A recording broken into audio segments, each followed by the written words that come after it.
Hello everyone.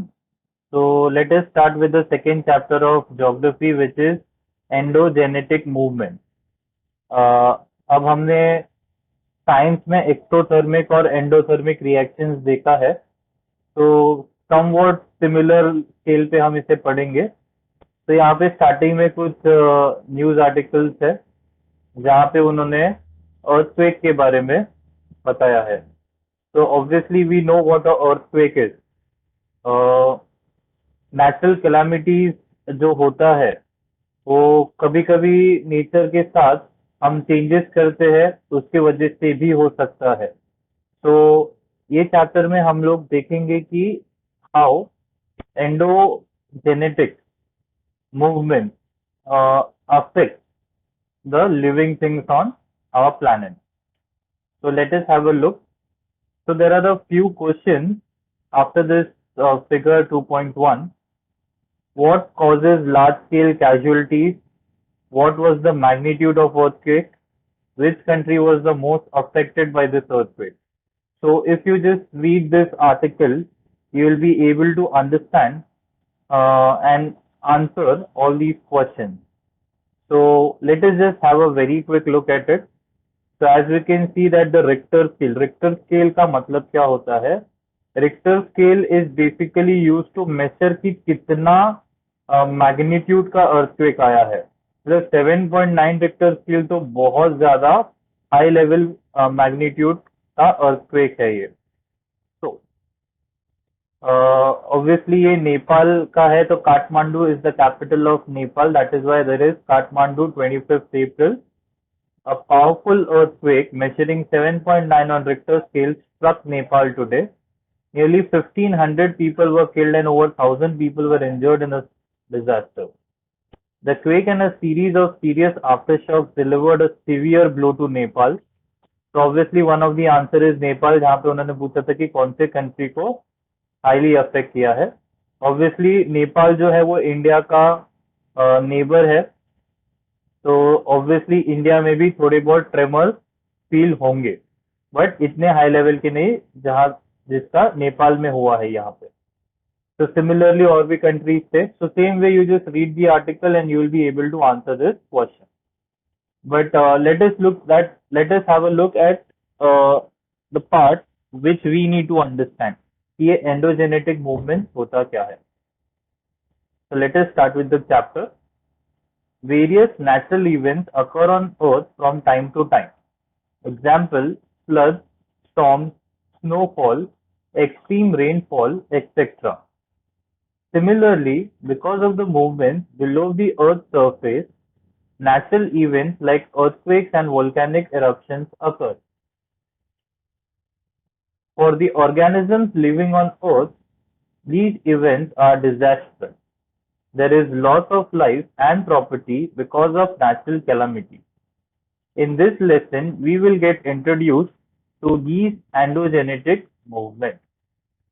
तो ये paragraph से काफी क्लियर हो गया कि एंडोजेनेटिक मूवमेंट्स क्या है। तो ये जो नेचुरल कोर्स है जहाँ पे वेदर फ्लड होता है, स्टॉर्म होता है, स्नोफॉल होता है, एक्सट्रीम रेनफॉल होता है, तो ये सब टाइम टू टाइम होता ही है अर्थ पे। बट सेम वे में ये तो सब अर्थ के ऊपर होता है, अर्थ के अंदर भी कुछ चीजें होती है जिसकी वजह से अर्थक्वेक्स आते हैं, वोल्केनोज इरप्ट होते हैं, एक्सेट्रा। तो ये काफी डिजास्टर्स हो सकता है हमारे लिए। Obviously this is something which we can not help, हमारे हाथ में नहीं है अगर अर्थक्वेक होता है तो। There are still studies going on कि इज मैन रिस्पॉन्सिबल, या हमारे क्या क्या एक्टिविटीज के वजह से मे बी नेचर का जो बैलेंस है वो डिस्टर्ब हो रहा है, और इसके वजह से भी शायद कुछ अर्थक्वेक्स या कोई नेचुरल कैलामिटीज हो सकता है। ठीक है, तो late us have a look at the endogenetic movement. तो ऑब्वियसली एंडोजेनेटिक मतलब जो अर्थ के अंदर होता है। तो अगेन ये एक एक्सपेरिमेंट किया है जहाँ पे काफी सारे बुक्स रखे हैं और उसके ऊपर छोटे छोटे आर्टिकल्स रखे हैं। तो ऑब्वियसली अगर हम अभी उसे बैंग करेंगे टेबल को, तो जो ऊपर पड़े हुए आर्टिकल्स है वो डिस्टर्ब हो जाएंगे। और भी दो तीन एक्टिविटी उन्होंने किया है, so you can just have a look at it and then we will understand exactly ये similarly earthquakes में भी ऐसा ही कुछ होता है। So earthquakes and volcanoes occur because of the instability in the interior of the earth. This instability is created due to movements occurring in the earth's interior. Generally, the movement in the earth's interior occur in the upper layer of the mantle. Tremendous energy is released by radioactive materials in the mantle. These energy waves travel from one place to another. Due to such a flow of energy, instability is caused in the mantle. The movements are classified on the basis of their velocity, direction, and the landforms they produce. तो ये paragraph में उन्होंने बताया है कि ये जो earthquake या वोल्केनो होते हैं वो यूजुअली इसके वजह से होते हैं बिकॉज अर्थ का जो इंटीरियर है उसमें मूवमेंट हो रहा है। तब ये मूवमेंट क्यों होता है उसका थोड़ा सा एक्सप्लेनेशन दिया है कि बिकॉज ये ऐसे छोटे छोटे मूवमेंट्स या ज्यादा मूवमेंट्स होते हैं तो इसके वजह से ट्रेमेंडस amount of radio active material जो है अर्थ के मैंटल में, अर्थ का मैंटल मतलब हम अर्थ के ऊपर है, अर्थ के अंदर काफी सारे लेयर्स हैं, उसमें से एक है मैंटल। और मैंटल में काफी सारा रेडियो एक्टिव मटीरियल है, तो अगर हम इसे डिस्टर्ब करेंगे तो ऑब्वियसली हमें पता ही है कि रेडियो एक्टिव मटीरियल कितने डेंजरस होते हैं। तो इसके वजह से एक ट्रेमेंडस फोर्स जनरेट होता है अर्थ के अंदर, जिसकी वजह से मूवमेंट्स होते हैं। तो छोटा सा मूवमेंट लीड्स टू बहुत बड़ा movement and which ultimately leads to earthquakes and volcanic eruption. So that is it what they have told so far. आगे देखते हैं। Now अब ये उन्होंने बोला कि क्लासिफिकेशन है इंटरनल मूवमेंट्स का, किसके ऊपर बेस्ड है, वेलोसिटी के ऊपर, डायरेक्शन के ऊपर और लैंडफॉर्म्स के ऊपर। तो इसके हिसाब से कैसे कैसे मूवमेंट्स होने वाले हैं वो उन्होंने एक्सप्लेन किया है। So you can just have a look at the table.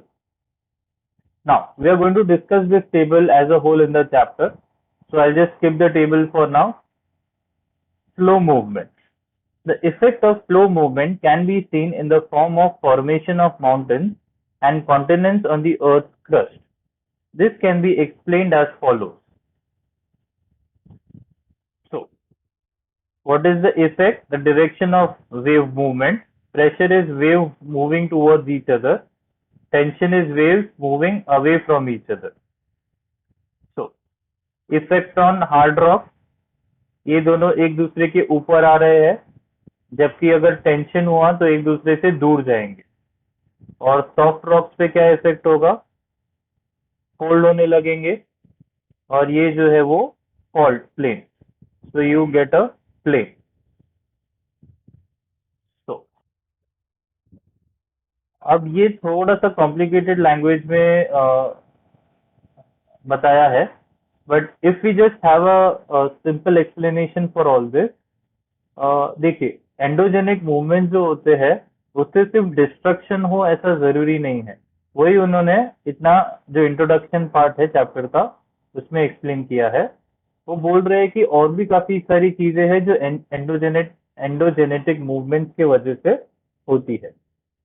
तो एक चीज उन्होंने बोला है कि जो स्लो मूवमेंट्स है इसके वजह से माउंटेन्स फॉर्म होते हैं और continents on the Earth's crust. So they have explained that how mountains are being formed because of the endogenetic movements of Earth. तो अर्थ जो है वो काफी सालों से एग्जिस्ट कर रहा है। जो भी हम साइंस के हिसाब से अगर देखें तो जो फर्स्ट लिविंग थिंग था अर्थ के ऊपर वो तो काफी सालों बाद आया, लेकिन उससे पहले काफी सारी चीजें हुई है scientifically I am talking. So, obviously formation of mountains, formation of water bodies, formation of plains, and then the living thing. So that is what they have told you so far.